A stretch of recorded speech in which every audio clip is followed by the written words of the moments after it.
भद्रं कर्णेभिः सुरेणुयामादेवा भद्रं पश्येमाक्षाविर्जाजतराः स्थिरैरङ्गैस्तुष्टुवाग्भूतस्थानो भ्रवियासे माहि देवाहि तञ्जादायोः सातामेन्नो सरादो अन्धि देवा जतरा निश्चकरा जरसन्तानो नाम पुतरासो जतरा पितारो भवन्ति मानो मदियारिरिखता युर्गन्धोः आदितृतीयोरादितिरन्तरिक्षमादितिर्माता सा पिता सा पुतराः विश्वे देवा आदितिः पञ्चजना आदितिर्जातमदितिर्जानितवम् द्योः शान्तिरन्तरिक्षगुं शान्तिः पृथिवी शान्तिरापाः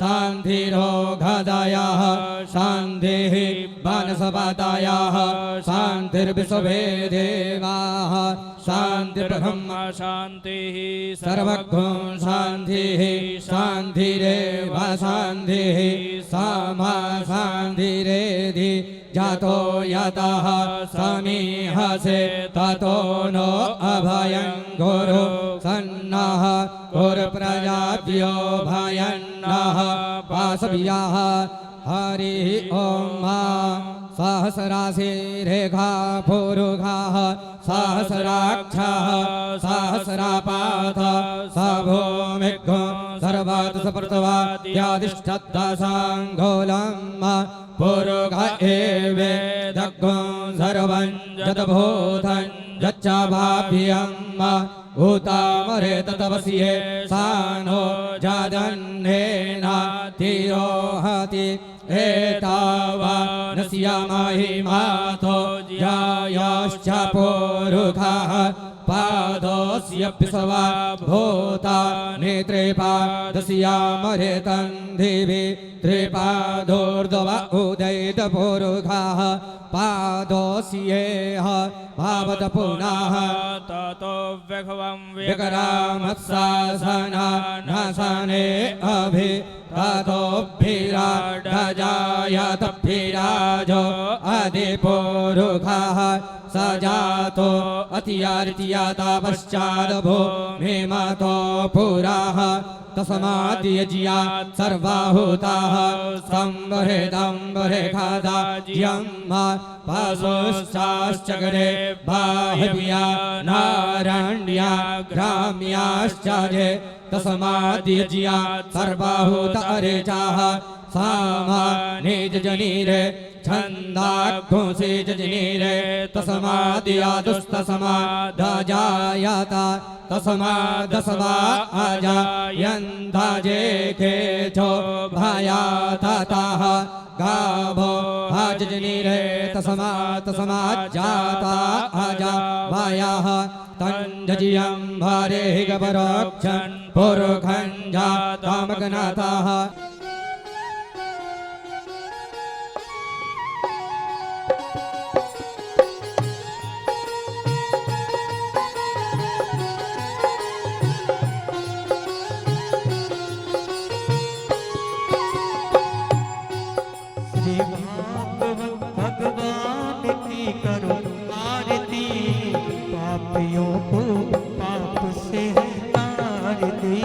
भाग्यवती भगवान की करो आरती पापियों को पाप से है तारती भगवान की करो आरती पापियों को पाप से है तारती श्री भाग्यवती भगवान की करो आरती पापियों को पाप से है तारती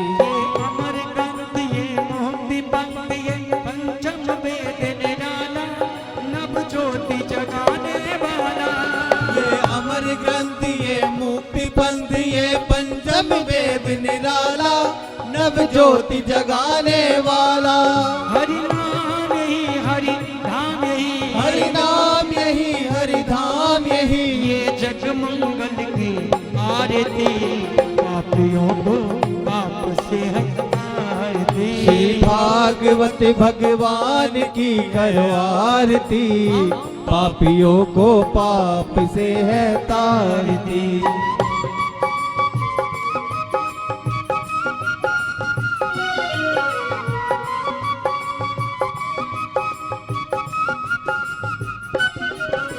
शांति गीत पवन पुनीत पापों को मिटाने वाला, हरिधन कराने वाला। ये शांति गीत पावन पुनीत पापों को मिटाने वाला, हरिदर्श कराने वाला। ये सुख करनी ये दुख हरनी, ये सुख करनी ये दुख हरनी, ये सुख करनी ये दुख हरनी। ये सुख करनी ये दुख हरनी। श्री मधुसूदन की आरती, पापियों को पाप से है तारती। श्री भागवत भगवान की करो आरती, पापियों को पाप से है तारती। हरि बोल नारायण।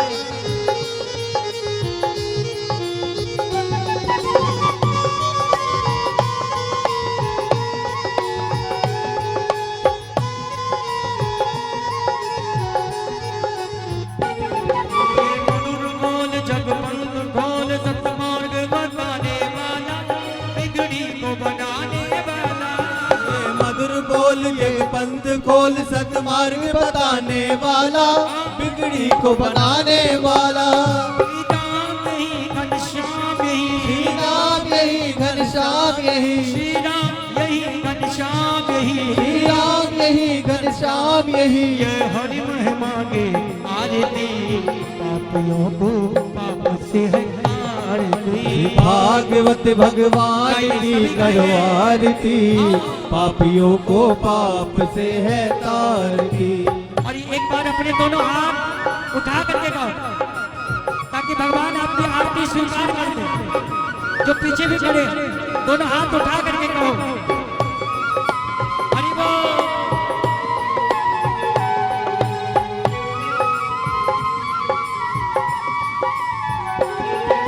भागवत भगवान की करो आरती, पापियों को पाप से है तारती।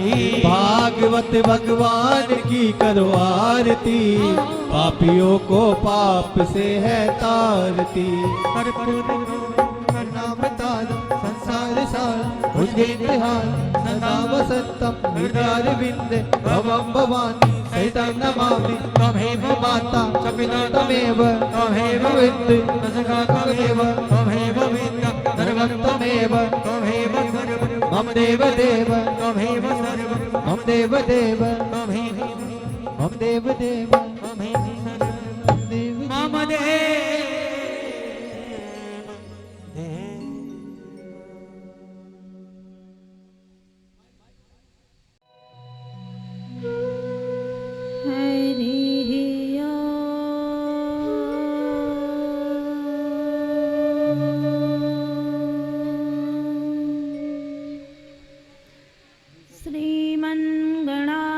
श्रीमन्गणाधिपतये नमः। श्री सरस्वते नमः। श्री राधा कृष्ण चरण कमलेभ्यो नमः। ॐ नमः परमहंसास्वादित चरण कमल चिन्मकरन्दाय, भक्तजन्मानस निवासाय श्रीरामचन्द्राय।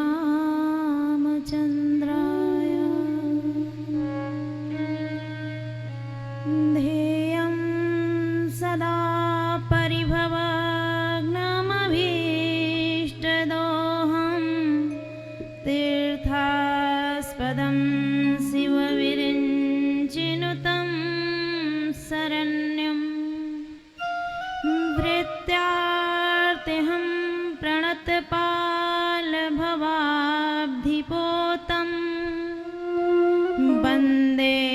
महापुरुष ते चरणारविन्दम्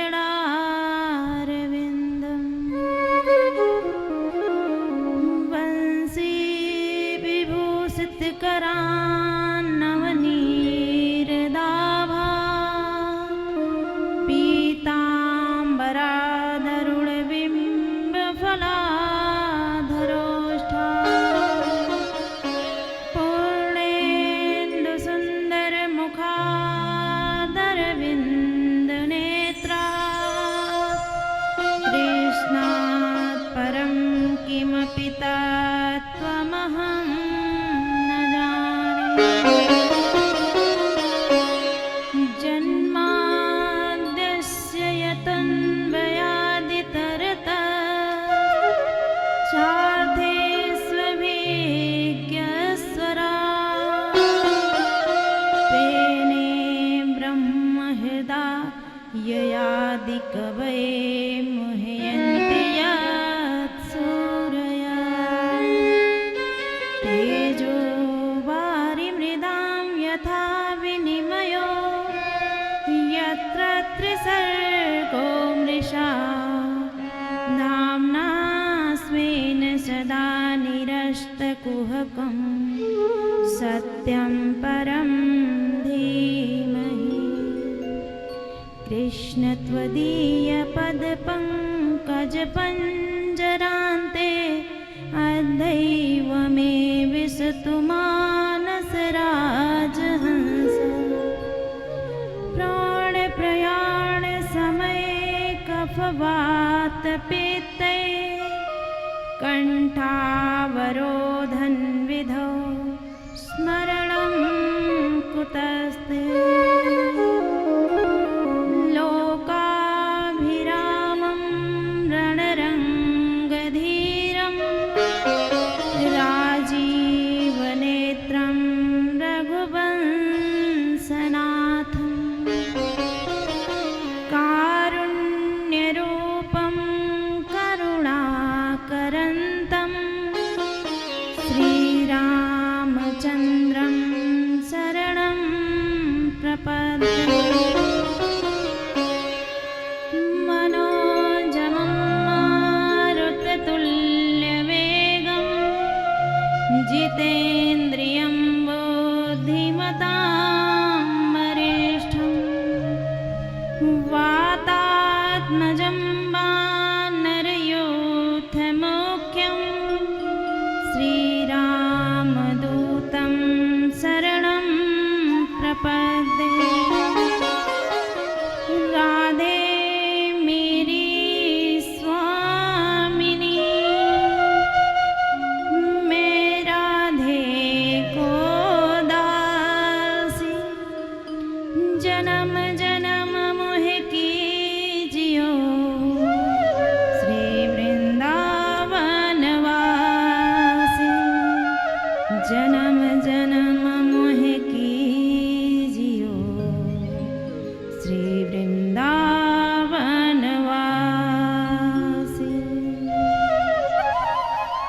बोलिए श्री बांके बिहारी लाल की, श्रीमद्भागवत महापुराण की, श्री राघवेंद्र सरकार की, श्री लाडली राधे सरकार की।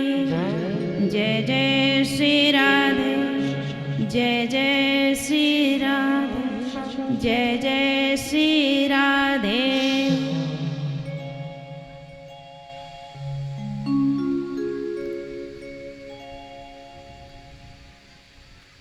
परम सौभाग्य की बात है कि पूरे एक सप्ताह जीवन में ऐसे अवसर बहुत कम मिलते हैं कि पूरे सप्ताह हम आप सब भगवान के गुणानुवादों को श्रवण कर पाएं। पर ये अवसर हम आप सबके बीच में आया है। अवश्य ही कई जन्मों के पुण्य उदय हुए हैं हम सभी के, तब कहीं ठाकुर ने कृपा की न। बस प्रयास यही रहे कि चूक न हो जाए। आज हम आप सब तृतीया दिवस की कथा में उपस्थित हुए हैं और आगे की कथा हम लोग श्रवण करेंगे। आइए पहले प्रभु के नामों को उच्चारण करते हुए अपने मन को उनकी तरफ लगाएं। पुनः हम आगे की कथा श्रवण करेंगे।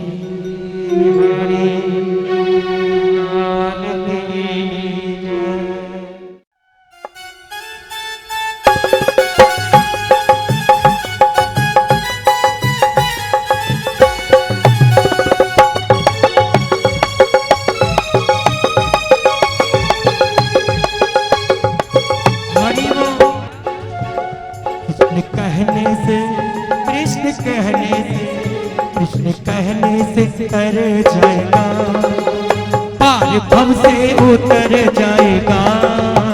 कृष्ण कहने से तर जाएगा, पार भव से उतर जाएगा। अच्छा बताओ कौन कौन हरिपुर में ही रहना चाहते हैं? सब चाहते होंगे कि भव पार हो जाए।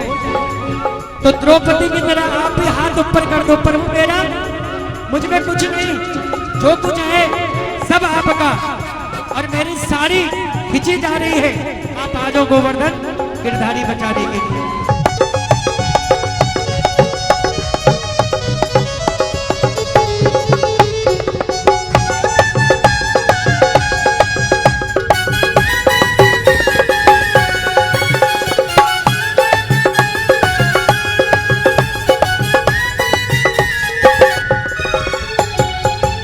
बड़ी मुश्किल से नर्तन मिला है, बड़ी मुश्किल से नर्तन मिला है, बड़ी मुश्किल से नर्तन मिला है, बड़ी मुश्किल से नर्तन मिला है, बड़ी मुश्किल से नर्तन मिला है, बड़ी मुश्किल से नर्तन मिला है। क्या पता फिर, क्या पता फिर, क्या पता फिर, क्या पता फिर, क्या पता फिर किधर जाएगा, पार भव से उतर जाएगा, ऐसे उतर जाएगा। गाइए सभी गाइए, पार भव से उतर जाएगा। एक बात बताओ, ये हाथ ऊपर करने में आप सोचते होंगे हाँ गोविंद जी बार बार हाथ ऊपर करवाते हैं, क्यों? इसलिए करवाता हूँ जाने अनजाने मेरा ठाकुर ना जाने आप लोगों को कब देख ले और आपके घर आ जाए और आपको भव से पार कर दे, इसलिए बार बार हाथ ऊपर करवाता हूँ। दोनों हाथ मस्ती में उठा के कहो, कृष्ण कहने से तर जाएगा, पार भव से उतर जाएगा।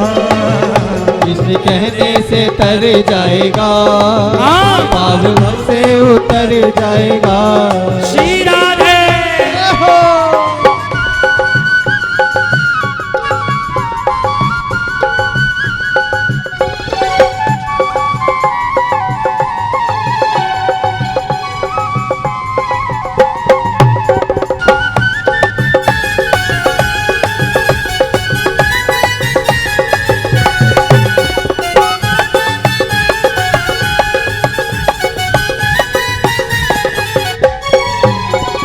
घर घर में चर्चा तुम्हारी, होगी घर घर में चर्चा तुम्हारी।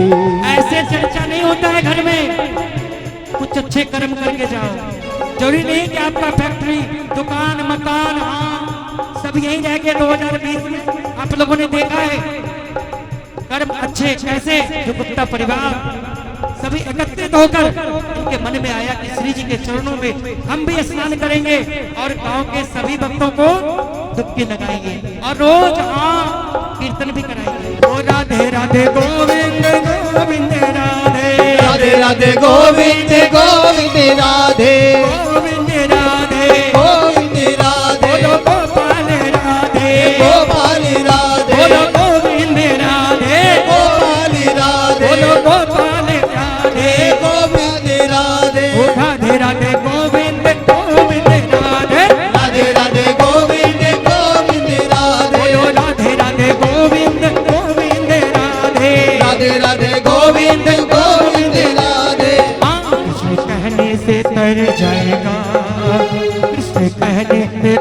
जाएगा, पार भव से उतर जाएगा, पार भव से उतर जाएगा, पार भव से उतर जाएगा, पार भव से उतर जाएगा, पार भव से उतर जाएगा, पार भव से उतर जाएगा, पार भव से उतर जाएगा, पार भव से उतर जाएगा, पार भव से उतर जाएगा।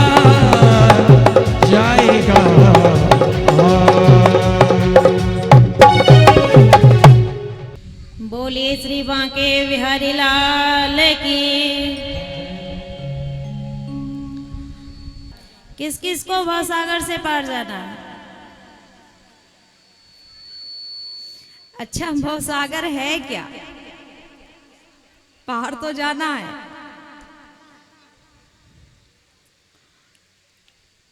ऐसे ही भवसागर पार चले जाएंगे? क्या करना होगा? भगवान की कृपा प्राप्त करनी होगी।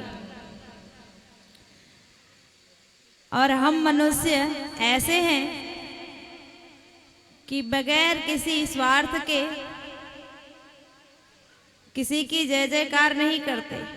जब चमत्कार देखते हैं तब नमस्कार करते हैं, चाहे फिर वो भगवान ही क्यों न हो। पहले ये देख लेते हैं कि कथा श्रवण करने तो चले जाएं, ठीक है, पर मिलेगा क्या? बदले में जब तक कुछ मिलता नहीं है तब तक मनुष्य कुछ करने के लिए तैयार नहीं होता है। मन में तो हमें लगता है कि 95% लोग ऐसे होंगे जो यही सोचते होंगे, आखिर कथा सुनने से मिलेगा क्या हमको? कुछ लेने के लिए ही आते हैं। एक गांव में एक महात्मा जी आए। गांव वाले सज्जन थे। जैसे ही महात्मा जी आए सबको पता लगा, सब उनका आवभगत कर रहे हैं। महात्मा जी को जब उनकी प्रीति बहुत दिखाई दी कि नहीं, इस गांव के लोग बहुत अच्छे हैं, जैसे हरिपुर के लोग बहुत अच्छे हैं, आप लोग बहुत अच्छे हो, सचमुच में बहुत अच्छे हो, तो महात्मा जी ने सोचा कि क्यों नहीं इन्हें कुछ दे दिया जाए। और वो महात्मा थे, आप लोगों ने महाराष्ट्र के एक परमवीर शिवाजी का नाम सुना होगा। उनके गुरु थे श्री रामदास जी। तो श्री रामदास जी ने सोचा कि इन ग्रामवासियों को कुछ दे दूं। तो एक दिन सबको बिठा करके सत्संग प्रवचन कर रहे थे, अच्छी अच्छी बातें भगवान की बता रहे थे। और वहाँ के श्रोतागणों से उन्होंने पूछा कि भगवान के दर्शन करना चाहोगे? क्योंकि उनके कथा में, प्रवचन में ये सुनने को मिलता था कि जब भगवान मिल जाते हैं तो सभी दुख दूर हो जाते हैं। तो लोगों ने पूछा कि भगवान कैसे मिलेंगे? तो रामदास जी ने पूछा कि क्या भगवान के दर्शन करना चाहोगे? अगर आप लोगों से पूछा जाए कि भगवान के दर्शन करना चाहोगे तो क्या कहोगे? हाँ, कौन कौन दर्शन करना चाहेगा? वाह, बहुत सुंदर, सब करना चाहेंगे। तो इस प्रकार से उस गांव के भी लोग सभी सज्जन थे। उन लोगों ने आपकी तरह हाथ उठा दिया कि हाँ, हम सब करना चाहेंगे दर्शन। महाराष्ट्र के उस ग्राम में संत रामदास जी उन ग्राम वासियों पर बड़े प्रसन्न हुए और बोले कि आप लोगों के भीतर बड़ी भाव भक्ति है, भगवान के दर्शन करने चाहें जो भी, वो आज संध्या वेला में हमारे पास आए। उनके आज्ञा अनुसार इसी प्रकार से दरी बिछा दिया गया। प्रकाश के लिए पुराने जमाने की बात है तो लालटेन वगैरह जो होता है वो ले जाकर रख दिया गया और सबको बिठा दिया गया। संत रामदास जी ने कहा कि देखो, मैं कीर्तन करूंगा आगे आगे और पीछे पीछे मेरे साथ आप लोग भी दोहराना। कीर्तन आरंभ हो गया। श्री राम जय जय राम, ठीक है। अब रामदास जी कीर्तन करते जा रहे हैं, पब्लिक उनके पीछे कीर्तन कर रही है। 8 बजे कीर्तन शुरू हो गया, 1 घंटा कीर्तन चलता रहा। देखते ही देखते एक भारी तादाद में लगभग आधे लोग झुंड बना के उठे और चले गए। 1 घंटा हो गया, कहीं भगवान के दर्शन नहीं हो रहे हैं। और ये संत है, इनका क्या, ये तो लगे रहेंगे रात भर, हमें तो कल काम धंधे पे जाना है। तो आधे लोग तो चले गए। यहाँ कीर्तन जारी है, फिर कीर्तन होता रहा, आधे घंटे और बीता। 9:30 बज गया तो कुछ लोगों ने अपने बगल वाले को कौनी देना शुरू किया। कोई भगवान को ये नहीं दर्शन कराने वाले हैं, चलो चलते हैं। तो और लोग भी चले गए। ऐसे कर करके 3 घंटे निकल गए। रामदास जी कह रहे हैं श्री राम जय जय राम। अभी जो पीछे से आवाज आ रही थी वो आनी धीरे धीरे बंद होने लगी। लास्ट होते होते ऐसा हुआ कि सिर्फ 2 बचे, सब चले गए। एक कहता है कि अब तो मैं भी जा रहा हूं, कोई भगवान नहीं मिलने वाले, कोई नहीं आने वाला, ये बाबा पागल है, बस सिर्फ कीर्तन करवाया जा रहा है।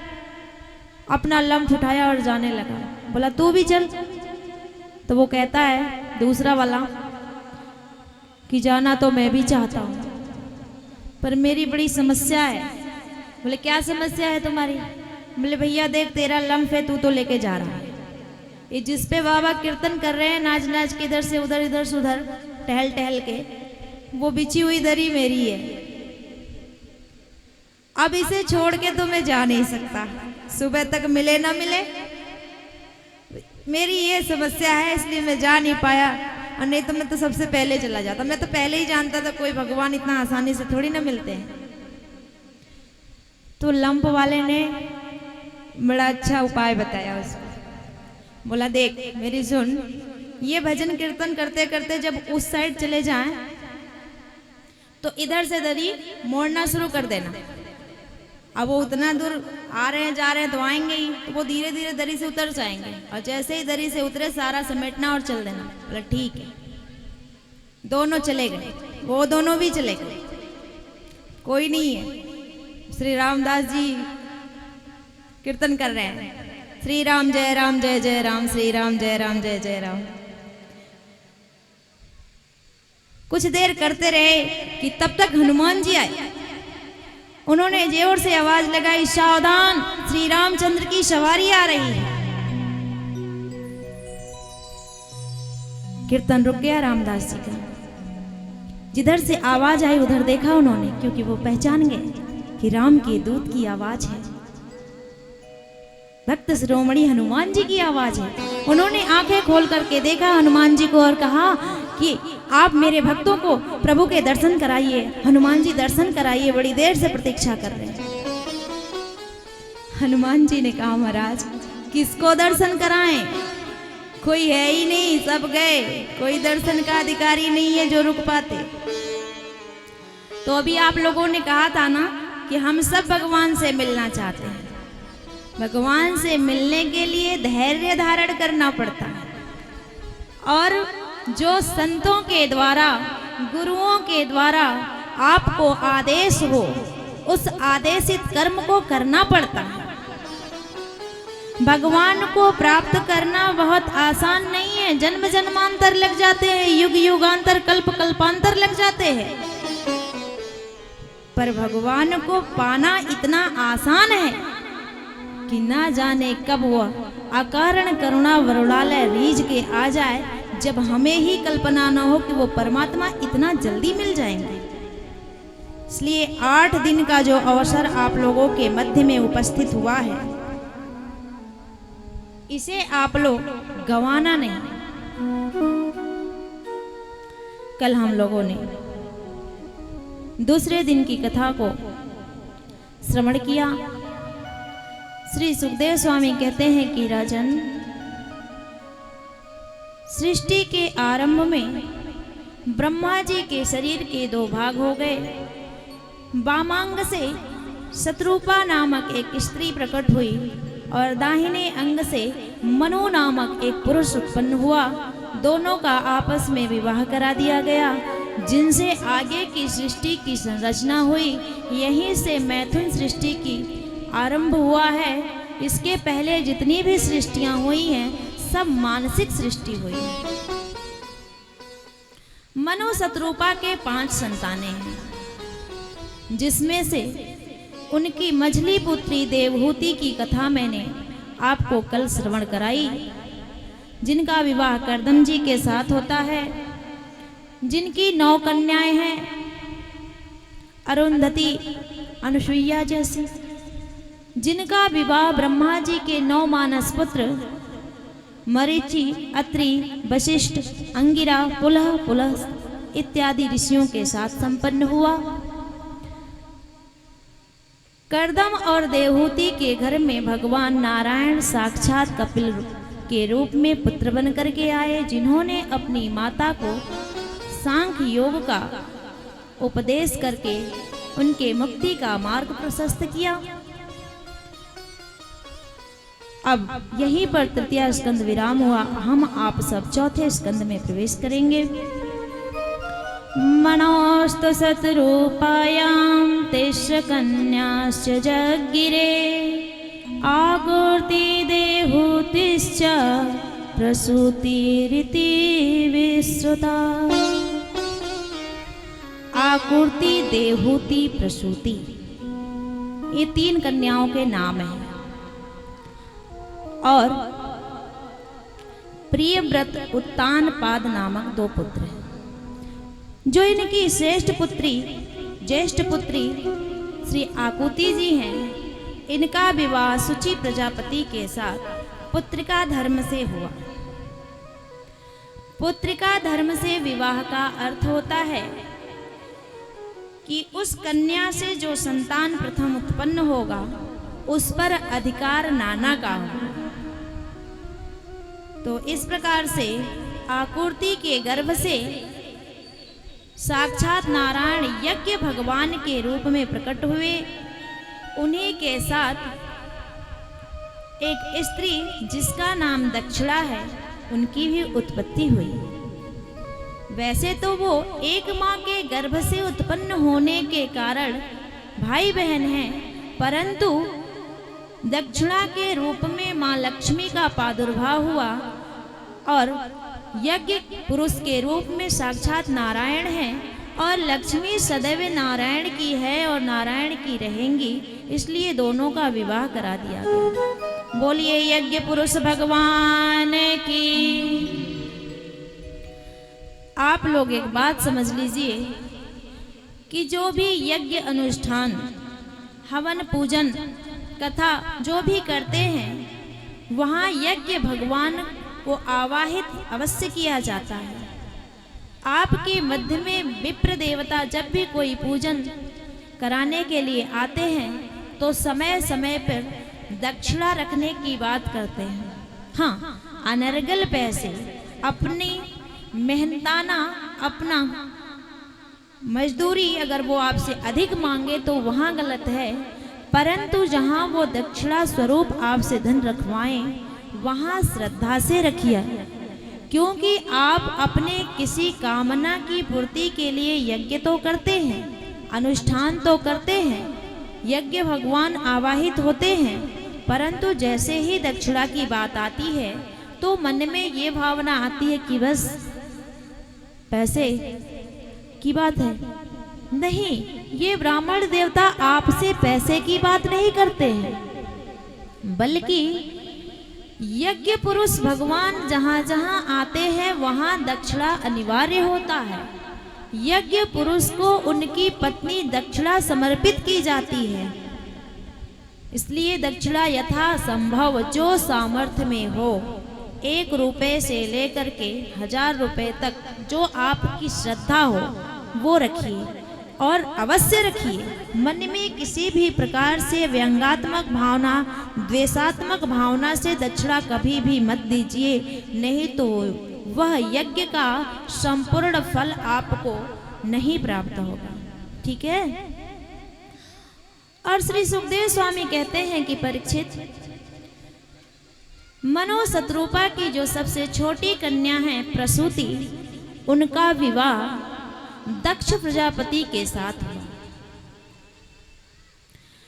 जिनसे 16 कन्याएं उत्पन्न हुई। 10 धर्म को, 1 पितरों को, 1 अग्नि को, 1 धर्म को, और जो उसमें से सबसे छोटी कन्या थी जिनका नाम सती था, उनका विवाह भगवान शिव के साथ हुआ ब्रह्मा जी के कहने से।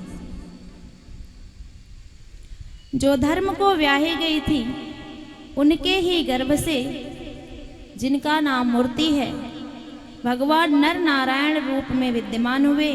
भारतवर्ष में उन्हीं रूप में भगवान की पूजा होती है श्री बद्री विशाल में। परंतु राजा परीक्षित, दक्ष की प्रसूति की जो सबसे छोटी कन्या सती हैं, इनकी कोई संतान नहीं हुई, क्योंकि इन्होंने अपने पिता के यज्ञ में अपने देह का त्याग कर दिया।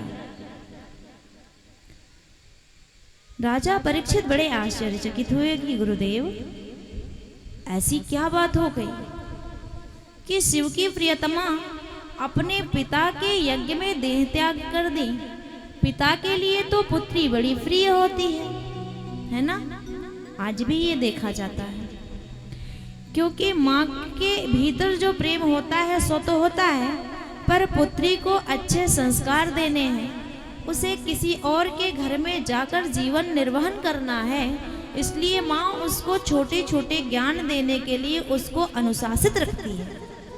बात बात पे डांटना, फटकारना, संभालना, सिखाना, प्रेम तो माँ का भी होता है, क्योंकि माँ की ही परछाई बेटियां होती हैं। परंतु पिता का प्रेम माँ से कहीं अधिक होता है। तो श्री परीक्षित जी पूछ रहे हैं कि गुरुदेव, ऐसा क्या संयोग बना, ऐसा क्या कारण हुआ कि माँ सती अपने पिता के यज्ञ में अपना देह त्याग कर दें? तो श्री सुखदेव स्वामी कहते हैं कि परीक्षित, ये उस समय की बात है जब ब्रह्मा ने दक्ष को प्रजापतियों का सेना नायक नियुक्त कर दिया, प्रजापतियों का अधिपति नियुक्त कर दिया। उसके स्वागत में एक दिन सभा बुलाई गई, जहां समस्त देवी देवता उपस्थित हुए। इसमें ब्रह्मा, विष्णु, महेश भी आए। सभा में जब दक्ष ने प्रवेश किया, क्योंकि वो वहां का विशिष्ट है, मुख्य है, तो जब दक्ष ने वहां उस सभा में प्रवेश किया तो समस्त देवता खड़े हो गए स्वागत में, सत्कार में। पर ये जो तीनों देव थे, ब्रह्मा, विष्णु, महेश, ये खड़े नहीं हुए।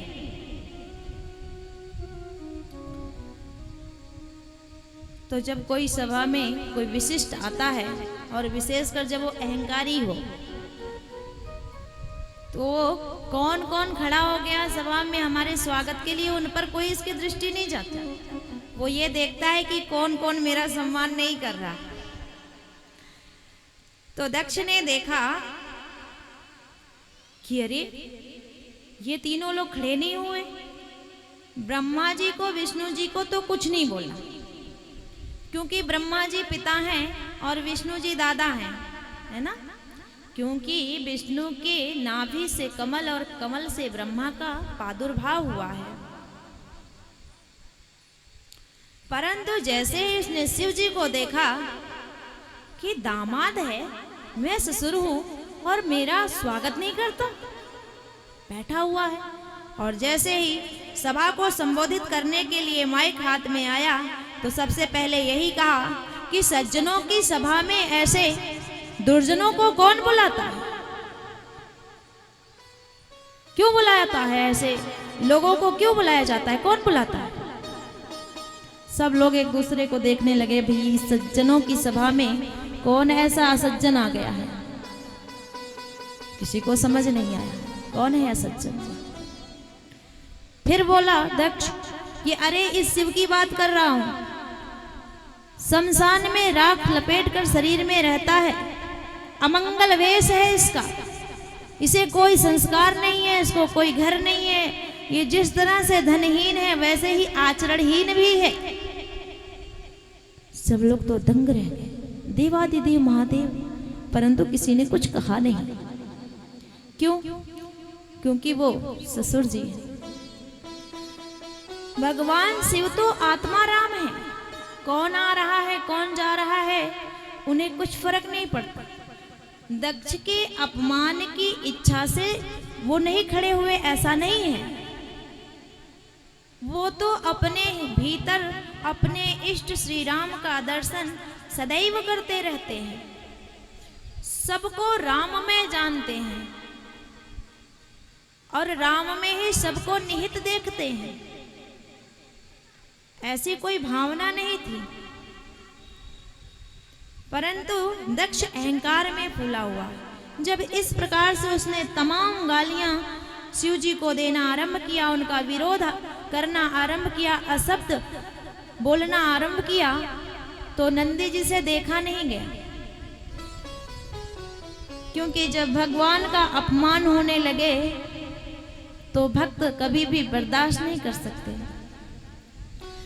नंदी जी ने कहा कि मैं कुछ बोलूं, पर सोचे कि जब प्रभु नहीं बोल रहे हैं तो मैं क्या कहूं। इशारा किए कि प्रभु ये ऐसे ही बोलता रहेगा। भगवान शिव मंद मंद मुस्कुरा रहे हैं, क्या करे, सुन रहा हूं। ससुराल में गालियां खाने का तो नियम है। राम जी भी गए थे शादी में तो बहुत गालियां पड़ी थी, है ना। पर यहाँ शादी वाली गाली नहीं दी जा रही। जब तक ये बात हो ही रही थी कि दक्ष ने कहा कि शिव आज मैं तुझे ये साथ देता हूँ कि देवताओं के यज्ञ में, देवताओं के जहाँ जहाँ भी भाग होंगे वहाँ तुझे कोई किसी प्रकार का भाग नहीं मिले। ऐसी बात, ऐसा साफ सुनते नंदी जी से रहा नहीं गया।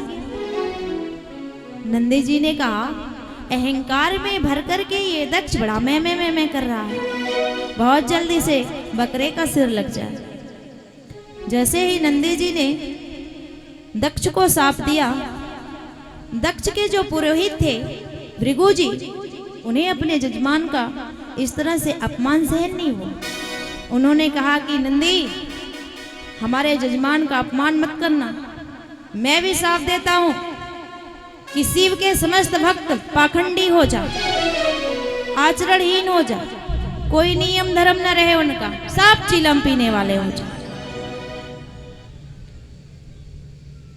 जब भृगु जी ने ऐसा शाप शिव भक्तों को दिया तो नंदी जी ने पुनः भृगु जी को शाप दे दिया कि मैं सभी ब्राह्मणों को शाप देता हूं कि सब इसलिए स्वामी हो जाएं, सब दुराचारी हो जाएं, सब भिखारी हो जाए, कितना भी कमाए निर्धनता बनी रहे लगातार। इसीलिए तो कहा गया है कौन ऐसा ब्राह्मण जो अदंडी को दंड दिया, कौन ऐसा ब्राह्मण जो अखंड ब्रह्मचारी है, कौन ऐसा ब्राह्मण जो कर्मों की गांठ बांधे, कौन ऐसा ब्राह्मण जो पढ़ैया वेदचारी है, कौन ऐसा ब्राह्मण जो क्षत्रिय का नाश किया, कौन ऐसा ब्राह्मण जो गणिका सिंगारी है, कौन ऐसा ब्राह्मण जो दरिद्रता को दूर किया, कौन ऐसा ब्राह्मण जो भिखारी का भिखारी है। तो कहते हैं रावण जैसा ब्राह्मण अदंडी को दंड दिया, सतानंद जैसा ब्राह्मण अखंड ब्रह्मचारी है, सुखदेव जैसा ब्राह्मण कर्मों की गांठ बांधे, वेदव्यास जैसा ब्राह्मण पढ़ैया वेदचारी है, परशुराम जैसा ब्राह्मण क्षत्रिय का नाश किया, अजामिल जैसा ब्राह्मण गणिका सिंगारी है, सुदामा जैसा ब्राह्मण दरिद्रता को दूर किया, पर बुरे कर्म करने वाले ब्राह्मण भिखारी के भिखारी हैं। लोगों ने जब ये सापा सापी देखा तो समझ नहीं आ रहा कि ये सम्मान समारोह है या साप समारोह है। इस प्रकार से उस सभा में बड़ी सापासापी हुई। सभा संपन्न हुई, सब अपने अपने घर चले गए। भगवान शिव भी कैलाश पे चले गए। कैलाश का अर्थ होता है के जले लासम इति कैलासम, जिसकी परछाई, जिसकी छवि मान सरोवर में तैरती रहती है उसे कैलाश कहते हैं। दक्ष भी अपने भवन को चला गया। सब तो भूल गए। शिवजी ने भी ध्यान नहीं दिया इस बात को, क्योंकि वो आत्मा राम है। परंतु दक्ष इस द्वेष की भावना को भूल नहीं पाया। कुछ समय बीता। दक्ष ने ये यज्ञ का आयोजन किया, अश्वमेध यज्ञ, जिससे उसका काम नहीं बना तो उसने बृहस्पति सौ नामक यज्ञ का पुनः आयोजन किया, जिसमें समस्त देवी देवताओं को बुलाया। ब्रह्मा विष्णु को भी बुलाया, परंतु भगवान शिव को उसने निमंत्रण नहीं दिया, नहीं बुलाया। अब जब भगवान शिव को नहीं दिया तो माता सती को भी नहीं बुलाया। उनकी बेटी है तो क्या हुआ, अब भगवान शिव की अर्धांगिनी। कोई रास्ता नहीं सूझा तो ब्रह्मा जी के पास है। तो सारे देवी देवता आज इन्होंने जब अपनी बात यज्ञ की तरफ जा रहे हैं, वो लेकर के भगवान नारायण के पास और जा कैसे रहे हैं? भगवान नारायण ने कैलाश से होकर जा रहे हैं, विमानों में चढ़ चढ़ कर बोले कैलाश के ऊपर समुद्र मंथन करना पड़ेगा। उसके लिए अक्सर लोगों की ये भावना होती है कि जब कोई दो लोग बहुत करीबी आपस में लड़ जाए तो तीसरा जरूर नजर रखता है कि आखिर क्या चल रहा है, कितना प्रेम बढ़ा, कितना घटा। होता है ना, कोई दो लोग आपस में प्रेम करे, नजदीक हो तो सुकून नहीं मिलता। होता है ना, तब भी नजर रहती है, पर चाहत ये रहती है कि भगवान करे हो जाए लड़ाई थोड़ी। बहुत प्रेम बढ़ गया। काफी दिनों से देख रही हूँ या देख रहा हूँ, कुछ ज्यादा ही प्रेम बढ़ता जा रहा है। और कहीं दो प्रेमी अपने बाप बेटे, दामाद ससुर, भाई भाई लड़ जाएं तो भी नजर रहती है, पर चाहत ये रहती है कि ठीक है बना रहे ऐसे। मत्सर है ये भीतर का, है ना। बाहर एक मच्छर होता है जो काट कर चला जाता है तो वहां पर दर्द सा होने लगता है। ये भीतर का मच्छर है जिसे मत्सर कहते हैं। कि हमें अगर एक आंख फूटने का दर्द है तो ठीक है, कोई बात नहीं, सह लेंगे। पड़ोसी की दोनों फूट जाए लेकिन तब। तो सारे देवी देवता आज विमानों पे चढ़ करके कैलाश के ऊपर से जा रहे हैं और नजर रख रही हैं देवांगनाएं कि कहीं सती चली तो नहीं, वो लड़ाई झगड़ा समाप्त तो नहीं हो गया। और मैया सती का कैसा है घर? आप लोगों का तो अपने भीतर हैं, दरवाजा लगा हुआ तो बाहर से सड़क से लोग चले जाएंगे, ताकते भले जाएं पर पता नहीं लगेगा कि भीतर हैं कि पीहर चली गई हैं। पर माता सती का घर कैसा है? पर्वत है खुला हुआ, तो सब देखती हैं सती गई नहीं है, इधर ही है। तो ऊपर से आवाज लगाई, सती तुम्हारे पिता के घर पे यज्ञ है और तुम यहीं हो, गई नहीं है अभी? पहले तो वो आएंगे। अरे कितना भी काम हो, छोड़ो, बिहार में यज्ञ चल रहा, हम तो सब जा रही हैं और तुम्हारा तो मायका है, जल्दी पहुंचना चाहिए। कर भी लें। माँ सती ने जब सुना कि पिताजी के घर पे हमारे यज्ञ चल रहा है, हमें निमंत्रण नहीं आया, तो आज अपने स्वामी भगवान शिव के पास गई और कहती हैं कि प्रभु आपके ससुर के यहाँ यज्ञ हो रहा है।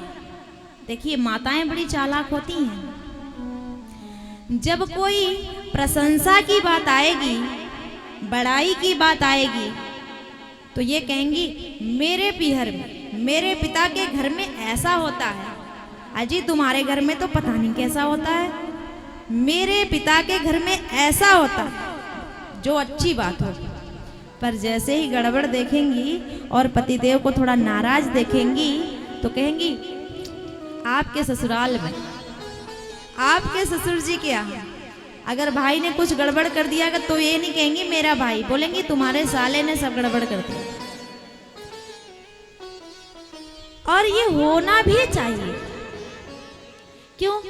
क्योंकि जो माताएं होती हैं वे दोनों कुलों से होती हैं।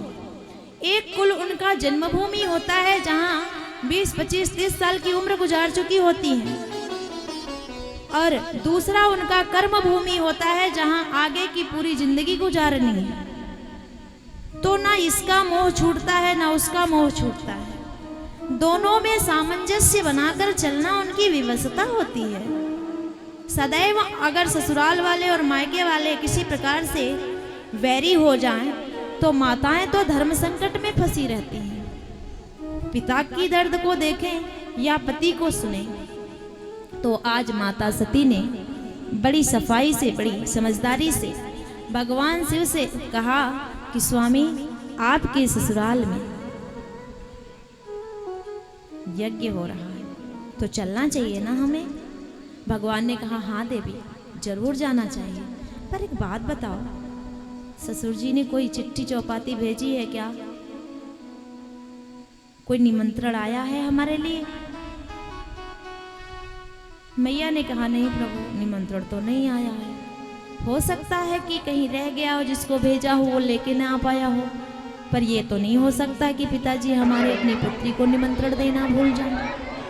तो और फिर प्रभु कुछ स्थान ऐसे होते हैं जहाँ बगैर बुलाए बिना निमंत्रण के भी जाया जाता है। गुरु का घर, मित्र का घर, पिता का घर और भगवान का घर। मंदिर में कोई बुलाता है क्या? अपने आप जाते हैं ना। तो 4-5 जगह ऐसी होती हैं जहाँ बगैर निमंत्रण के भी चले जाओ तो कोई दिक्कत नहीं है। भगवान ने कहा देवी आप बात तो बहुत अच्छी कर रही हैं, मैं सब समझता हूँ आपकी भावनाओं को, परंतु जहाँ किसी प्रकार की मनमुटाव ना हो, द्वेष की भावना ना हो, वहाँ जाने पर आदर होता है। पर जहाँ किसी भी प्रकार के मन में मैल हो वहाँ नहीं जाना चाहिए, चाहे वो अपने पिता का ही घर क्यों ना हो। तो मैया ने कहा कि हमारे पिता से हमारे बीच में ऐसा क्या मैल है? तो भगवान शिव ने आज वो बात बताई मैया को जो उस सभा में घटना घटी थी। हमारे पुरुष वर्ग के जितने भी सज्जन लोग होते हैं उनमें एक गुण बहुत विशेष पाया जाता है जो भगवान शिव में है। वो अपने भीतर के दर्द को, अपने भीतर की खुशी को, अपने भीतर के गुप्त रहस्यों को जल्दी किसी पर प्रकट नहीं करते। और भगवान शिव देवों के देव महादेव हैं। आप लोगों ने मानस में एक प्रसंग सुना होगा कि माता सती सीता का रूप धारण करके जिस समय भगवान राम की परीक्षा करती हैं, और यह बात जब शिव जी को पता लगता है तो मन ही मन संकल्प से मां सती का त्याग कर देते हैं, परंतु मां सती पर क्रोधित होकर के प्रकट नहीं करते। जब आकाशवाणी होती है तब मां चिंतित होती हैं कि प्रभु ने ऐसा क्या संकल्प कर लिया। हाँ, लेकिन जो ओछी बुद्धि के होते हैं, जो गलत संगति वाले होते हैं, जो उल्टे सीधे भोजन को ग्रहण करने वाले होते हैं, जो दारू शराब की नशे में होने वाले होते हैं, वही पुरुष अपनी स्त्रियों के साथ दुराचार करते हैं, क्रोध करते हैं, उनसे गलत व्यवहार करते हैं। वरना हमारे पुरुष और विशेष हमारे भारतीय परंपरा में, हमारी भारत माता की भूमि में उत्पन्न होने वाले पुरुष अपने धर्म का निर्वहन ऐसे करते हैं, अपने दर्द को, अपनी पीड़ा को ऐसे सहन करते हैं कि दूसरों के बोझ उठाते रहते हैं, जिंदगी भर दूसरों के अश्रु पोंछते रहते हैं, दूसरों के दर्द सुनते रहते हैं, भाग कर दौड़ कर कमा कर सेवा करते रहते हैं, पर अपना दर्द प्रकट नहीं करते। तो इतने दिनों तक भगवान शिव ने मैया सती को कुछ बताया नहीं। आज ये बात बताई कि देवी आपके पिता हमसे बैर रखते हैं, बड़ी भूल हो गई कि वो आए जब सभा में तो हम खड़े नहीं हुए, पर मेरे मन में ऐसी कोई मनसा नहीं थी कि मैं उनका अपमान करूं, पर वो ऐसा ही मानते हैं। तो मैया ने कहा, आपने ये बात हमें बताई क्यों नहीं? भगवान कहते हैं, निज मन की व्यथा मन ही राखो गो, सुन इठ लई हैं लोग सब बाटन लई हैं को। कि अपने मन की जो खुशी हो वो लोगों में कह दो, अपने खुशी में उनको जाकर के बुला करके भागीदार बना लो, लेकिन अपने दुख को अपनी पीड़ा को सिर्फ उन्हीं से कहो जो समझते हो, अन्यथा किसी से कहना नहीं चाहिए। मैया ने कहा, अच्छा ठीक है, आपने पहले बताया होता तो मैं सब ठीक कर लेती, पर नहीं, कोई बड़ी बात नहीं है। इतनी छोटी छोटी बातों के लिए इतने गहरे गहरे रिश्ते तोड़े नहीं जाते हैं, हमें चलना चाहिए। और हम जब जाएंगे तो उन्हें बड़ी प्रसन्नता होगी। भगवान ने कहा, आवत ही हर्षे नहीं नैनन नहीं स्नेह, तुलसी वहाँ न जाइए चाहे कंचन वर्षे में। तेन देवी जहाँ जाने से उनके नजरों में हमारे लिए स्नेह न हो, और जहाँ जाने से अपना हृदय हर्षित न हो, वहाँ नहीं जाना चाहिए।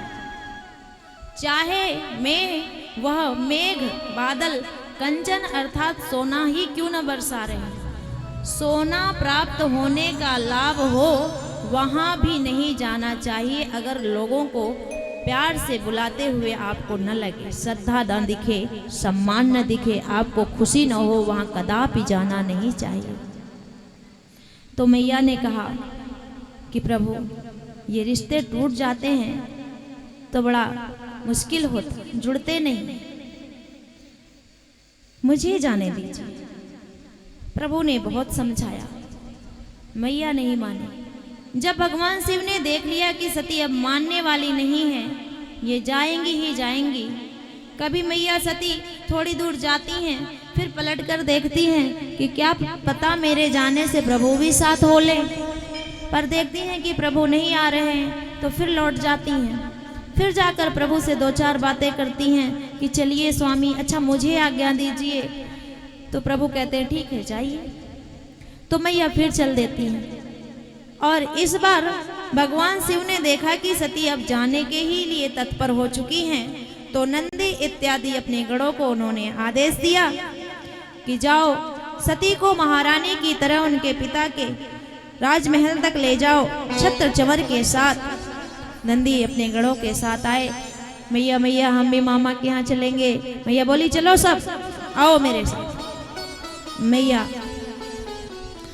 अपने पिता दक्ष के राजमहल में गए। वहां जाकर के देखा तो उनकी सारी बहनें पहले से उपस्थित हैं, पर बड़ी मुस्कुरा रही हैं सती को देखकर। आओ आओ सती, बड़ी देर हो गई, तुम्हें तो पहले आना चाहिए था, तुम्हारे पतिदेव नहीं आए। इस प्रकार से व्यंगात्मक शैली में बहनें पूछ रही हैं। मैया ने सोचा कोई बात नहीं, माँ जो उनकी हैं प्रसूति दी, वही अपनी बेटी को देखकर हर्षित हुई और किसी को कोई खुशी नहीं हुई। पिता भवन जब गई भवानी, दक्ष त्रास काहुन सन्मानी। दक्ष ने सबको कह रखा है कि सती या शिव कोई आ जाए तो आप लोग बोलना मत, नहीं तो मैं दंड दूंगा। इसलिए आज जो देवी देवता मैया सती के साष्टांग दंडवत करते थे, आज उन्हें पलटकर राम राम भी नहीं कर रहे। मैया को बड़ी आश्चर्य। कोई बात नहीं, पिता सामने से आ गए तो उन्हें भी कुछ बोलते नहीं देखा, अपने लिए कोई प्रेम नहीं देखा पिता की नजरों में। तो मैया ने उसका भी कोई अपने ऊपर प्रभाव नहीं होने दिया। सोचती कोई नहीं, पिता तो होते ही ऐसे हैं, किसी बात से गुस्सा हैं, थोड़ी देर में संभल जाएंगे, क्योंकि बेटियों को तो पिता की डांट, माता की डांट बचपन से ही मिलना आरंभ हो जाता है, इसलिए उन्हें तो आदत हो चुका होता है। तो मैया जानती हैं कि थोड़ी मन में किसी प्रकार की द्वेष की भावना है, क्रोधित हैं पिताश्री, बाद में मान जाएंगे। पर जैसे ही माँ ने यज्ञशाला का अवलोकन करने के लिए यज्ञ मंडप की तरफ बढ़ी तो जाकर के देखा कि समस्त देवताओं के भाग हैं, सबके स्थान हैं, पर उनके पतिदेव, देवों के देव महादेव का कोई भाग नहीं है। अब माँ को अपना पीड़ा सहन नहीं हुआ, अपना अपमान बर्दाश्त नहीं हुआ। अभी अपने पति के घर से इसलिए चली आई कि पिता की दूरी सहन नहीं था। आज पिता के दरबार में, पिता के यज्ञशाला में पति का अपमान सहन नहीं हो रहा। भगवत प्रेमियों, ऐसी विकट परिस्थिति किसी भी लड़की के जीवन में जब आता है तो हर लड़की वही करती है, हर स्त्री वही करती है जो अब मां सती करने जा रही है, क्योंकि ये दो कुलों को तारती हैं, दो कुलों के मान को रखती हैं, दो कुलों की वंश को बढ़ाती हैं। और दो कुलों में कहीं भी जब तक इन्हें प्रेम मिलता रहता है, आश्रय मिलता रहता है, सम्मान मिलता रहता है, तब तक तो ये अपने समस्त मन को मार के जी लेती हैं। पर ससुराल पक्ष और पिता का पक्ष अगर दोनों ही उनका अपमान करना शुरू कर देता है तो फिर क्या करती हैं, जो मैया सती ने किया। इसलिए ध्यान रखिए कि किसी भी लड़की के जीवन में, किसी भी स्त्री के जीवन में आप लोग वह कठिन परिस्थिति मत उपस्थित होने दीजिए कि उसे आत्मदाह करना पड़े। हमारे समाज में खूब हो रहा है और इस कथा को श्रवण करने का, ऐसे ग्रंथों को पढ़ने का, सुनने का, मनन करने का, अध्ययन करने का सिर्फ यही उद्देश्य है कि अपने समाज को व्यवस्थित रखें, अपने धर्म का निर्वहन करें, कोई दुखी ना हो। पर ऐसा नहीं हो रहा है। बहुत बारीकी से अगर अवलोकन किया जाए अपने गांव समाज में, क्षेत्र में, नगर में, मोहल्ले में, गली में, घर में, परिवार में दृष्टि डाल करके देखी जाए तो 10 में से 6 लड़कियां, 6 महिलाएं ऐसी मिलेंगी जो आज न पीहर की हैं और ना ही ससुराल की हैं। वो जिस भावना की होती हैं, या ससुराल में बहुत दर्द सहकर जीती हैं या लौट करके पिता के घर में आती हैं, ऐसा ही जीवन बेकार सा जी रही हैं, जिनमें अब नीरसता आ गई है। मां सती ने जैसे ही देखा कि हमारे पतिदेव के लिए कोई भाग नहीं है तो अब उन्हें सहन नहीं हुआ। उन्होंने अपने पिता दक्ष को लक्षित करते हुए कहा कि रे दक्ष, तूने ये ठीक नहीं किया। हरिहर निंदा सुनहि जो काना, होय है पाप गौघात समाना। हरि और हर अर्थात शिव जी की निंदा जो सुनता है, देखता है, उसे गौ की हत्या का पाप लगता है। उसको 2 कर्म करने चाहिए, या अपने कर्णपुटों को बंद करके वहां से निकल जाना चाहिए, या हरि और हर की निंदा करने वाले को मार डालना चाहिए। आज मैया सती कह रही हैं कि मैं तुम्हें मार नहीं सकती, क्योंकि मैं पितृहंता कहलाऊंगी, पिता को मारने वाली कहलाऊंगी, जो जघन्य अपराध में कर नहीं सकती। और अपने कर्णपुटों को बंद करके तुम्हारे सभा से अपने पति के घर में जा नहीं सकती, क्योंकि जब मैं जाऊंगी तो मेरे स्वामी कहेंगे, आओ दक्ष कुमारी, दक्षायनी कैसी हो, कैसा रहा पिता का यज्ञ? तो मैं क्या जवाब दूंगी? तिल तिल अपमान होगा मेरा। इसलिए ना मैं तुम्हें मार सकती हूँ, ना मैं कान बंद करके यहाँ से जा सकती हूँ। अब मैं तीसरा मार्ग अपनाती हूँ, तुम्हारे दिए हुए इस शरीर को नष्ट करती हूँ, क्योंकि शरीर से ही तो नाता है तुमसे। और भाई बहनों, मेरे भगवत प्रेमियों, इस संसार में इस शरीर से ही नाता है। पिछले जन्मों में हम किसके पुत्र थे, किसके पिता थे, किसकी माता थे, किसके क्या सगे संबंधी थी, कोई नहीं जानता। माँ के गर्भ में आने से पहले और चिता पर लेटने के बाद किसी से कोई संबंध नहीं रहता। तो इस मध्य में क्या नष्ट हो जाता है? शरीर ही तो उत्पन्न होता है, शरीर ही नष्ट हो जाता है। तो इस प्रकार से माँ ने योग आसन पर बैठ करके भगवान का ध्यान करते हुए अपने देह का त्याग कर दिया। पूरी सभा स्तब्ध रह गई। ये खबर जैसे ही शिव के गणों को मिला, उनमें कोहराम मच गया, उथल पुथल मच गई। उन्होंने जैसे ही भाग करके उन लोगों को मारने की कोशिश की, उन्हें लोगों ने वहां मारना आरंभ कर दिया। यह खबर किसी प्रकार से भगवान शिव तक पहुंची। भगवान शिव बहुत क्रोधित हुए। सती वियोग में क्रोध में आकर के तांडव करते हुए अपने जटा से एक बाल को उखाड़कर जमीन पर पटका, तो उसमें से वीरभद्र नामक एक वीर प्रकट हुआ। बोलिए रुद्र भगवान की। और भगवान शिव ने उस वीरभद्र नामक पुरुष को आज्ञा दिया कि जाओ, जाकर के दक्ष के यज्ञ को विध्वंस कर दो। वीरभद्र, मणिमान, बबंध इत्यादि भगवान के प्रधान सेनापतियों को, गढ़ों को लेकर के दक्ष के यज्ञशाला की ओर आए। इतनी तेज गति से भूत, पिशाच, डाकनी, शाकनी इत्यादि गढ़ों को लेकर के वीरभद्र आए कि आते ही सारे यज्ञशाला को तहस नहस कर दिया। किसी ने खंभे को नोच दिया, किसी ने लग रही चांदी को उखाड़ दिया, किसी ने दरी खींच कर फेंक दिया, किसी ने यज्ञशाला में जल भर दिया, किसी ने भृगु की दाढ़ी नोच ली। भग देवता हंस रहे थे, उनकी आंखें फोड़ दी गई। पूषा देवता की दांत तोड़ दी गई। और दक्ष जब देखा कि अब मेरा ही नंबर आने वाला है तो भागने लगा। वीरभद्र ने पकड़ करके उसका सिर ही मरोड़ कर यज्ञशाला में डाल दिया और आहुति हो गई। अब जब मुख्य जजमान ही मारा गया तो सब देवता पिटे पिटाए भगवान शिव के पास गए, साथ में ब्रह्मा जी को लेकर के।